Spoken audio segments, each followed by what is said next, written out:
कुमारी मायावती जी जिंदाबाद जिंदाबाद जिंदाबाद। बहन कुमारी मायावती जी जिंदाबाद जिंदाबाद बहन जी जिंदाबाद। आप संघर्ष करो, हम आपके साथ बहन जी आप आगे हम बढ़ो। आपके साथ हैं। बीएसपी की क्या पहचान, नीला झंडा हाथी दिखाओ। बीएसपी की क्या पहचान, नीला झंडा हाथी बहुजन समाज पार्टी जिंदाबाद, जिंदाबाद बहुजन जिंदाबाद समाज पार्टी जिंदाबाद, जिंदाबाद बहन जिंदाबाद कुमारी मायावती जिंदाबाद, जिंदाबाद बहन जिंदाबाद। कुमारी मायावती जिंदाबाद, जिंदाबाद जिंदाबाद। बीएसपी की क्या पहचान, नीला झंडा हाथी निशान।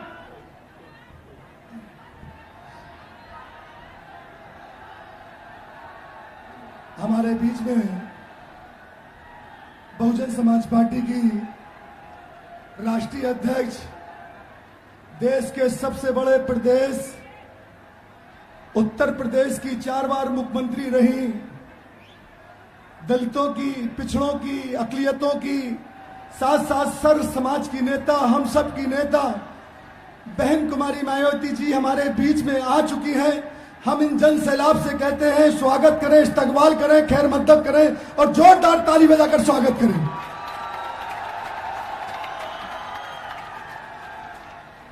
मैं चौधरी प्रेरणा, जो चौधरी विजयधर सिंह की बेटी हैं, और चौधरी विजयधर सिंह जी, रणविजय सिंह जी और उनके साथी, एक जो हम लोग सब प्रेम भेंट करते हैं अपनी नेता को, तो हम सोने का मुकुट लेकर आएंगे और माननीय बहन जी का स्वागत करेंगे, माननीय विजेंद्र सिंह जी और प्रेरणा सिंह जी।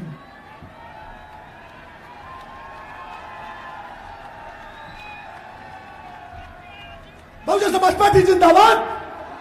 बहन जी जिंदाबाद, बीएसपी की क्या पहचान, बहुजन समाज पार्टी जिंदाबाद, बहुजन समाज पार्टी जिंदाबाद, बहन कुमारी मायावती जी जिंदाबाद, बहन कुमारी मायावती जी जिंदाबाद, बीएसपी की क्या पहचान। बहन जी आप संघर्ष करो, बहन जी आप आगे बढ़ो, हम आपके साथ बहन हैं। कुमारी मायावती जिंदाबाद, जिंदाबाद बहन जिंदाबाद कुमारी मायावती जिंदाबाद। जिंदाबाद जिंदाबाद। हमारे बीच में हम सबकी नेता आ चुकी हैं। हम चाहते हैं आप तब सबकी तरफ से हम बहन जी से आग्रह करेंगे, अदब के साथ गुजारिश करेंगे, इन जन समूह को संबोधित करने का कष्ट करें। माननीय बहन जी हमारे बीच में यहाँ मैं कष्ट करेंगे, जो बहन जी संबोधन करने का कष्ट करें। माननीय बहन जी,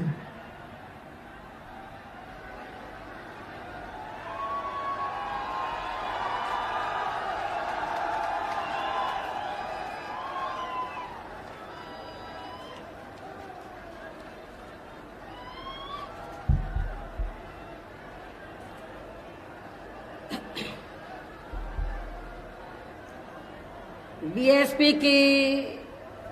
इस चुनावी जनसभा में इकट्ठा हुए पार्टी के सभी छोटे बड़े पदाधिकारी एवं कार्यकर्तागण,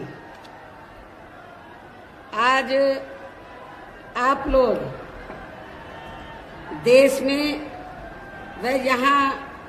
आपके उत्तर प्रदेश स्टेट में भी लोकसभा के लिए हो रहे आम चुनाव में अपनी पार्टी के उम्मीदवारों के समर्थन में जो यहाँ चुनाव लड़े हैं, उनके समर्थन में मुझे सुनने के लिए यहाँ इकट्ठा हुए हैं, तो उसके लिए मैं आप सभी लोगों का हार्दिक दिल से आभार प्रकट करती हूँ। वैसे आप लोगों को ये विदित है कि हमारी पार्टी कांग्रेस, बीजेपी व अन्य किसी भी विरोधी पार्टी तथा गठबंधन आदि के साथ मिलकर नहीं, बल्कि अकेले ही अपनी पार्टी के बलबूते पर ही पूरी तैयारी व दमदारी के साथ यह चुनाव लड़ रही है। इसके साथ ही हमने टिकट बंटवारे के मामले में भी सर्व समाज के लोगों को उचित भागीदारी दी है, जिनको जिताने के लिए पार्टी के लोग पूरे जी जान से लगे हैं। हालांकि आज यहाँ आपकी इकट्ठा हुई अपार भीड़ व भीड़ के जबरदस्त जोश को भी देखकर अब मुझे भी ये काफी हद तक भरोसा हो गया है कि पिछली बार की तरह इस बार भी आप लोग यहाँ अपने उत्तर प्रदेश से लोकसभा चुनाव में अपनी पार्टी का बेहतर रिजल्ट जरूर लाएंगे। पिछली बार की तरह आप लोग बिजनौर लोकसभा की सीट को भी जीतेंगे और नगीना रिजर्व लोकसभा की सीट को भी जरूर जीतेंगे। इसके लिए अब मैं आप लोगों का ध्यान कुछ जरूरी बातों की तरफ दिलाना चाहती हूँ और इस संबंध में विशेषकर मैं कांग्रेस, बीजेपी व इनके अन्य सभी सहयोगी दलों के बारे में ये कहना चाहूंगी कि आजादी के बाद शुरू में केंद्र व देश के काफी राज्यों में भी ज्यादातर सत्ता यहाँ कांग्रेस पार्टी के ही हाथों में केंद्रित रही है, किंतु इनकी अधिकांश मामलों में रही गलत नीतियों एवं गलत कार्य प्रणाली आदि की वजह से ही फिर इस पार्टी को केंद्र व काफी राज्यों की भी सत्ता से बाहर होना पड़ा है तथा यही स्थिति इनकी सहयोगी पार्टियों की भी बनी रही है, जिसके कारण ही फिर पिछले कई वर्षों से बीजेपी व इनके सहयोगी दल केंद्र एवं काफी राज्यों की सत्ता में काबिज हो गए हैं, लेकिन इनकी भी ज्यादातर रही जातिवादी, पूंजीवादी, संकीर्ण, सांप्रदायिक व द्वेषपूर्ण नीतियों एवं कार्य प्रणाली आदि से तथा इनके कथनी व करनी में भी काफी अंतर होने की वजह से अब ऐसा लगता है कि इस बार ये पार्टी भी यानी कि भारतीय जनता पार्टी भी केंद्र की सत्ता में आसानी से वापस आने वाली नहीं है, बशर्ते यदि ये चुनाव इस बार फ्री एंड फेयर होता है तथा आम चर्चा के मुताबिक वोटिंग मशीनों में भी कोई गड़बड़ी आदि नहीं की जाती है और वैसे भी इस बार चुनाव में इनकी कोई भी पुरानी व नई चल रही नाटकबाजी, जुमलेबाजी व गारंटी आदि काम में आने वाली नहीं है, क्योंकि अब देश की जनता काफी हद तक इस बात को समझ चुकी है कि इनकी पार्टी ने अब तक देश के विशेषकर गरीबों, कमजोर तबकों, मध्यम वर्गों एवं अन्य मेहनतकश लोगों को जो इन्हें अच्छे दिन दिखाने के वायदे किए थे, असंख्य प्रलोभन भरे वायदे किए थे तथा अनेकों हवाई व कागजी गारंटी भी दी है, तो उनका जमीनी हकीकत में अभी तक इन्होंने लगभग 1/4 हिस्सा कार्य भी पूरा नहीं किया है, बल्कि इसके स्थान पर इनका ज्यादातर समय व ताकत भी यहाँ इनके अपने चहेते रहे बड़े बड़े पूंजीपतियों एवं धन्ना सेठों को ही ज्यादा से ज्यादा मालामाल व धनवान आदि बनाने में तथा उन्हें हर स्तर पर छूट देने व बचाने में ही लगी रही है, जिनके अधिकांश आर्थिक सहयोग से ही ये पार्टी व अन्य पार्टियां भी अपना संगठन चलाती हैं तथा चुनाव आदि भी लड़ाती हैं, जिसका काफी कुछ खुलासा बॉन्ड की अभी हाल ही में आई रिपोर्ट में भी किया गया है। इसके साथ ही अब ऐसा लगता है कि कांग्रेस पार्टी की तरह ही बीजेपी ने भी केंद्र की तमाम सरकारी जांच एजेंसियों का ज्यादातर राजनीतिकरण ही कर दिया है। इसके अलावा देश के किसान वर्ग भी वर्तमान बीजेपी की सरकार में शुरू से ही अपनी विभिन्न समस्याओं को लेकर काफी ज्यादा दुखी व परेशान रहे हैं और अभी भी हैं। जबकि यूपी में 4 बार हमारी पार्टी की रही सरकार ने इनके हितों का भी हर स्तर पर विशेष ध्यान रखा है। हमारे किसान भाइयों को ये मालूम है कि जब भी उत्तर प्रदेश में बीएसपी के नेतृत्व में हमारी सरकार बनी तो हमारी पार्टी की सरकार ने किसानों का हर स्तर पर उनके हितों का पूरा ध्यान रखा है। उनको खेती करने के लिए जो सुविधाएं हैं तो वो आसान दामों में दी, उनकी जो फसल है उसका उचित दाम दिया। और इतना ही नहीं, आपके पश्चिमी यूपी में गन्ना काफी होता है, गन्ना किसान को भी उनके गन्ने का पूर्व की सरकारों की तुलना में, वर्तमान सरकार की तुलना में भी काफी बढ़ाकर उनको दाम दिया था। इतना ही नहीं,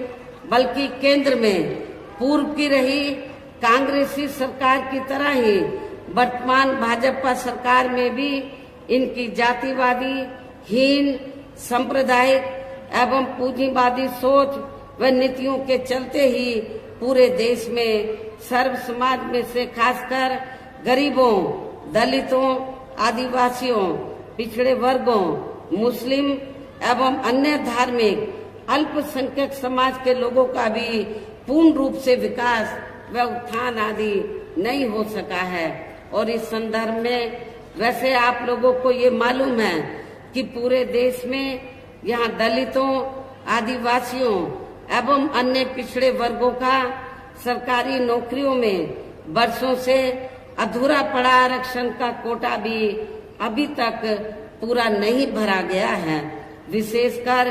एससी व एसटी वर्गों के सरकारी कर्मचारियों का पदोन्नति में आरक्षण भी अब काफी हद तक प्रभावहीन ही बना दिया गया है। और जब इस मामले को लेकर आप लोगों को मालूम है कि हमारी पार्टी ने इसमें संशोधन करने के लिए जब बिल राज्यसभा में लाया, मैं राज्यसभा में थी, जब राज्यसभा में लाया तो सरकार को हमने काफी हद तक रजामंद कर लिया था तो संशोधन लाने के लिए, ताकि पदोन्नति में जो आरक्षण जो प्रभावहीन बन गया है वो प्रभावशाली बन जाए और एससी एसटी के कर्मचारियों को पदोन्नति में आरक्षण ठीक ठाक मिल जाए। लेकिन जब ये बिल लाया गया तो समाजवादी पार्टी के सांसदों ने तो इस बिल को पास नहीं होने दिया और बिल को संसद के अंदर फाड़ दिया था। अब किस मुंह से समाजवादी पार्टी के लोग ये कहते हैं दलितों को कि आप हमें वोट दो, जिस समाजवादी पार्टी ने एससी एसटी का जो पदोन्नति में आरक्षण का विधेयक है उसको पास नहीं होने दिया, ऐसी पार्टी के उम्मीदवार की जमानत जब्त कराना ये आप लोगों की जिम्मेवारी बनती है। साथ ही केंद्र व राज्यों में भी विरोधी पार्टियों की रही सरकारों में इन सभी वर्गों को प्राइवेट सेक्टर में आरक्षण दिए जाने की व्यवस्था किए बिना ही इनकी सरकारों के ज्यादातर सरकारी कार्य अब प्राइवेट सेक्टर के जरिए ही इनके बड़े बड़े पूंजीपतियों व धन्ना सीटों आदि को ही दिए जाने के कारण अब इनको पूरे देश में आरक्षण का बहुत कम ही लाभ मिल पा रहा है। इसी प्रकार इनका अन्य और मामलों में भी शोषण व उत्पीड़न आदि होना अभी तक भी बंद नहीं हुआ है। इनके साथ साथ मुस्लिम व अन्य धार्मिक अल्पसंख्यक समाज के लोगों की भी हालत हर स्तर पर यहाँ काफी ज्यादा खराब व दयनीय ही बनी हुई है, जिसका काफी कुछ खुलासा सच्चर कमेटी की रिपोर्ट में भी किया गया है। इतना ही नहीं बल्कि पिछले कुछ वर्षों से केंद्र व अधिकांश राज्यों में भी बीजेपी व आरएसएस की सरकारों के चलते हुए अब इनका विकास एवं उत्थान आदि होना होना भी काफी हद तक बंदशाही हो गया है। आए दिन इन पर खासकर धर्म की आड़ में हो रही जुल्म जाति भी यह काफी ज्यादा चरम सीमा पर पहुंच चुकी है। इनके साथ साथ अपर कास्ट समाज में से विशेषकर गरीब लोगों की भी हालत हमें कोई खास अच्छी नजर नहीं आती है। इनकी गलत कृषि नीतियों के कारण किसान वर्ग भी आए दिन आंदोलित ही रहता है। साथ ही इनकी गलत आर्थिक नीतियों की वजह से देश की अर्थव्यवस्था पर भी इसका काफी बुरा प्रभाव पड़ रहा है, जिससे यहाँ विशेषकर छोटे काफी ज्यादा दुखी व परेशान हैं। और अब केंद्र में पूर्व की रही सरकारों की तरह ही वर्तमान भाजपा सरकार में भी जहां पूरे देश में गरीबी, बेरोजगारी एवं महंगाई आदि भी लगातार काफी ज्यादा बढ़ रही है। देश में हर स्तर पर फैला भ्रष्टाचार भी अभी तक कम नहीं हुआ है। साथ ही अपने देश की सीमाएं भी अभी तक पूरे तौर से सुरक्षित नहीं हैं। ये भी बड़े चिंता की बात है। ऐसे में अब आप लोगों को देश में हो रहे लोकसभा आम चुनाव में कांग्रेस, बीजेपी व इनकी सहयोगी पार्टियों को भी केंद्र की सत्ता में आने से जरूर रोकना है। जिनकी गलत नीतियों व गलत कार्य प्रणाली आदि को आप लोग काफी हद तक आजमा चुके हैं। ऐसी स्थिति में अब ये विरोधी पार्टियां किस्म किस्म के साम, दाम, दंड भेद आदि अनेकों हथकंडे इस्तेमाल करके केंद्र की सत्ता में आने की भी पूरी कोशिश में लगी हैं, जिनसे अपनी पार्टी के लोगों को हर स्तर पर काफी ज्यादा सावधान रहना है। और इस मामले में विरोधी पार्टियां अपने अपने पक्ष में हवा बनाने के लिए खासकर मीडिया, ओपिनियन पोल व सर्वे आदि का जो बड़े पैमाने पर इस्तेमाल कर रही हैं, तो उनसे भी अपनी पार्टी के लोगों को बिल्कुल भी गुमराह नहीं होना है। इसके साथ ही विरोधी पार्टियों के विभिन्न रूपों में जारी किए गए इनके हवाई व प्रलोभन भरे चुनावी घोषणा पत्रों एवं वायदों आदि के बहकावे में भी अपनी पार्टी के लोगों को कतई नहीं आना है, जिन्हें ये पार्टियां चुनाव खत्म होने के बाद ज्यादातर अमल में नहीं लाती हैं। और अब जिन पर से देश की जनता का अधिकांश विश्वास ही उठ गया है। यही खास वजह है कि हमारी पार्टी किसी भी चुनाव में अपनी पार्टी का कोई भी चुनावी घोषणा पत्र आदि जारी नहीं करती है। वैसे भी हमारी पार्टी किसी भी मामले में कहने में बहुत कम बल्कि कार्य करके दिखाने में ही ज्यादा विश्वास रखती है। और इस बात का सबसे बड़ा सबूत ये है कि उत्तर प्रदेश में 4 बार हमारी पार्टी के नेतृत्व में रही सरकार ने चुनाव में अपनी पार्टी के बिना कोई जारी किए गए चुनावी घोषणा पत्र के ही प्रदेश व आम जनहित में काफी कुछ ऐतिहासिक कार्य करके दिखाए हैं, जिनकी अब देश में अधिकांश पार्टियों की सरकारें काफी नकल भी कर रही हैं। जबकि इस मामले में हमारी पार्टी का ये कहना है कि यदि इन पार्टियों के स्थान पर केंद्र में हमें अपनी पार्टी की सरकार बनाने का मौका मिलता है, तो तब फिर हमारी पार्टी की बनी सरकार केंद्र में यहाँ अब तक रही सभी विरोधी पार्टियों की सरकारों की तरह केवल हवाई व कागजी कार्य आदि नहीं करेगी, बल्कि उत्तर प्रदेश की तरह ही जमीनी हकीकत में ठोस कार्य करके दिखाएगी। और इस संदर्भ में खासकर मैं ये कहना चाहूंगी, केंद्र द्वारा देश में पिछले कुछ समय से अति गरीब परिवारों को अस्थायी तौर पर फ्री में जो थोड़ी सी खाद्य सामग्री दी जा रही है या राशन आदि दिया जा रहा है, तो उससे इनका स्थायी तौर पर भला होने वाला नहीं है। और वैसे भी इनकी ये जटिल समस्या देश में हर हाथ को काम देने से ही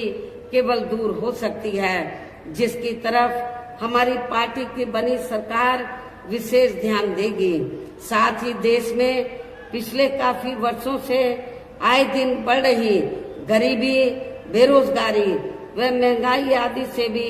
जनता बहुत ज्यादा दुखी व परेशान है, जिसे भी आर्थिक नीतियों में तब्दीली करके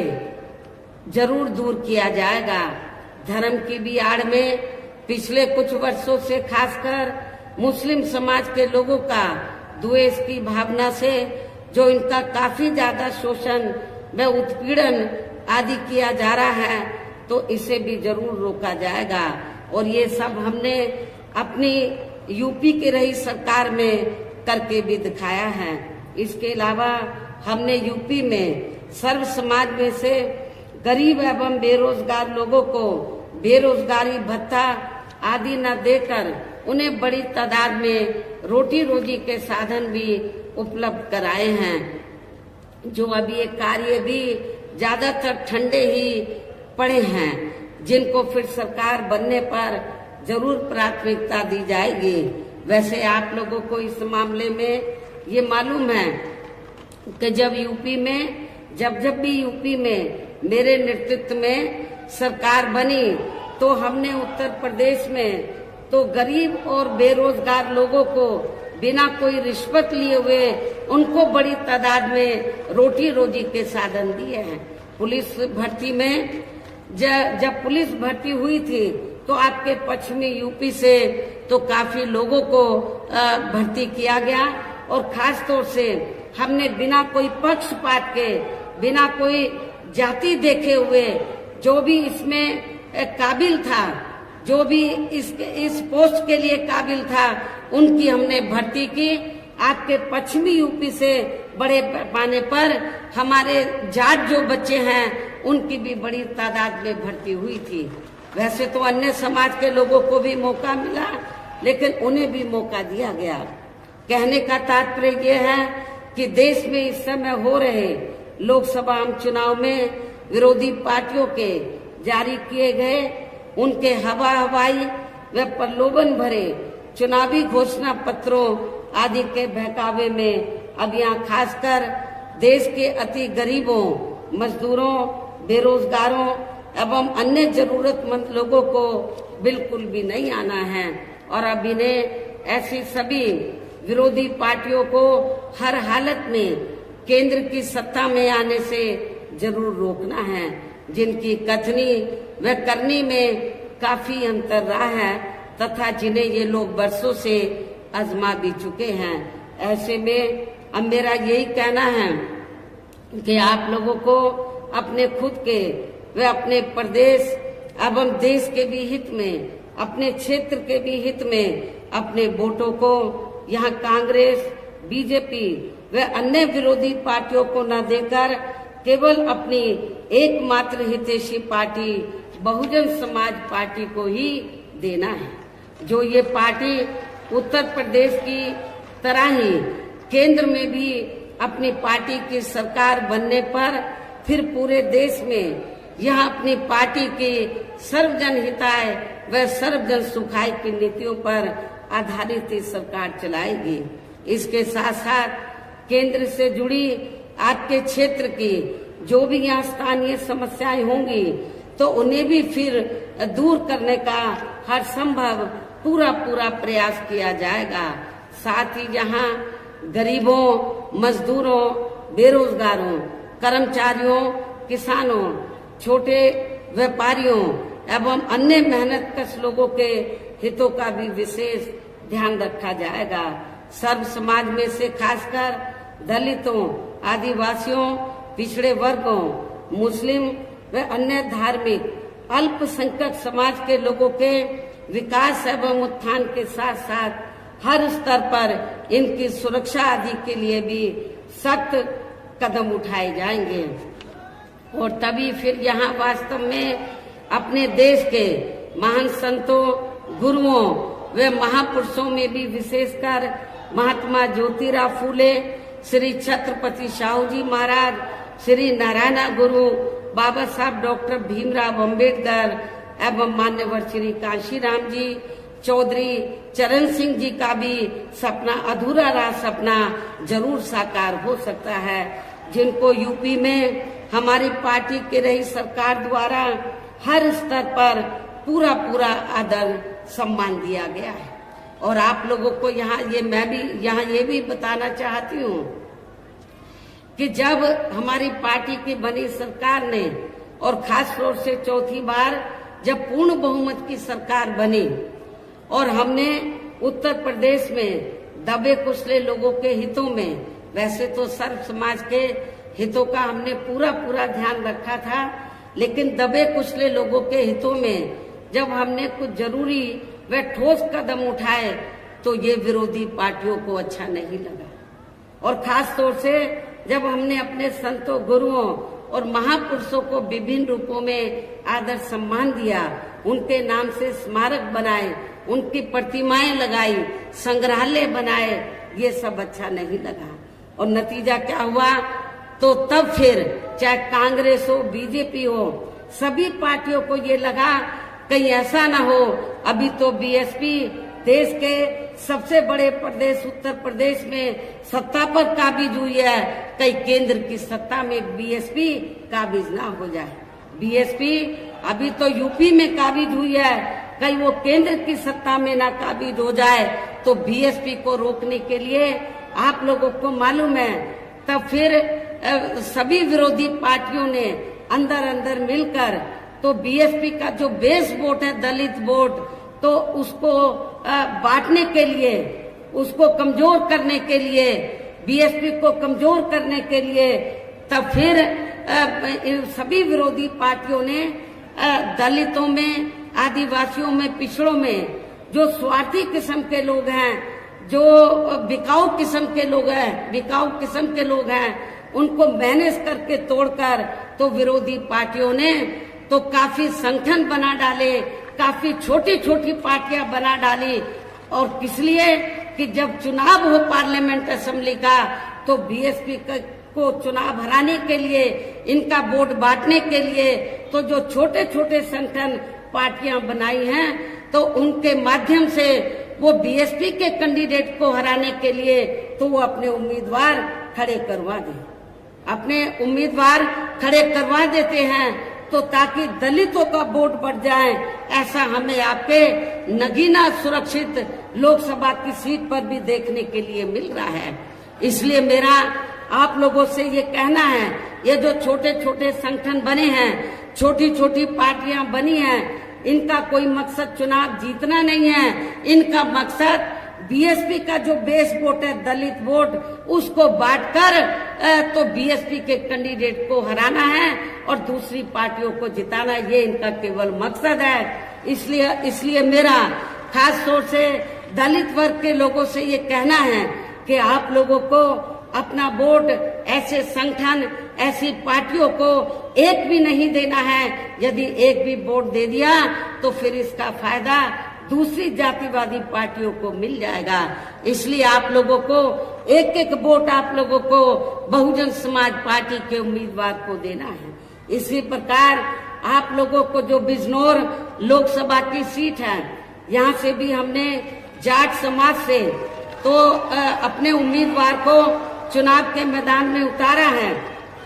आप लोगों को ये मालूम है कि जब सपा पावर में रही थी तो यहाँ पर मुसलमानों और जाटों में काफी नफरत पैदा की गई, दंगे कराए गए, मुजफ्फरनगर में कराए गए। लेकिन मेरी सरकार में जाटों और मुसलमानों में कोई उनमें नफरत पैदा नहीं की गई, कोई उनमें आपस में कोई जातीय संघर्ष नहीं हुआ, कोई भी तनाव पैदा नहीं हुआ। ये सब आप लोगों को मालूम है। और इसी मानसिकता पर चलकर ही तो हमने जिनको चुनाव के मैदान में उतारा है, वो इसी मानसिकता के हैं कि जो मुस्लिम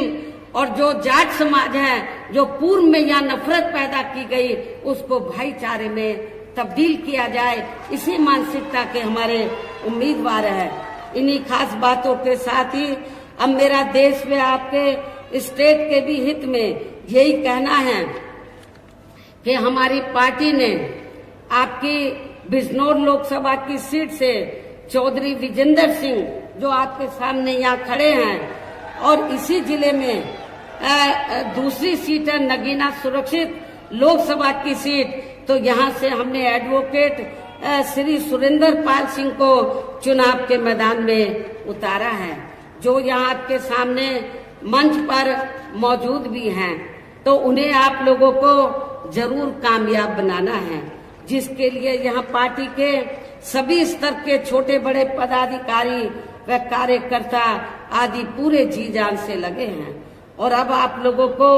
वोट पड़ने वाले दिन यहाँ बीएसपी के अपने इन सभी बीएसपी के अपनी पार्टी के इन सभी उम्मीदवारों को बीएसपी का जो चुनाव चिन्ह हाथी है, हाथी चुनाव चिन्ह के सामने वाले बटन को दबाकर आप लोगों को बीएसपी के इन दोनों प्रत्याशियों को रिकॉर्ड तोड़ वोटों के अंतर से जरूर जिताना है। इस पुरजोर अपील के साथ ही अब मैं अपनी बात यही समाप्त करती हूँ। जय भीम, जय भारत। बहुजन समाज पार्टी जिंदाबाद, बहन कुमारी पार्टी जिंदाबाद, बहन कुमारी पार्टी जिंदाबाद। बीएसपी की क्या पहचान, बीएसपी की क्या पहचान, बहुजन समाज पार्टी जिंदाबाद, बहन कुमारी मायावती जी जिंदाबाद, बहन कुमारी मायावती जी जिंदाबाद। बीएसपी की क्या पहचान, बेटी आप संघर्ष करो।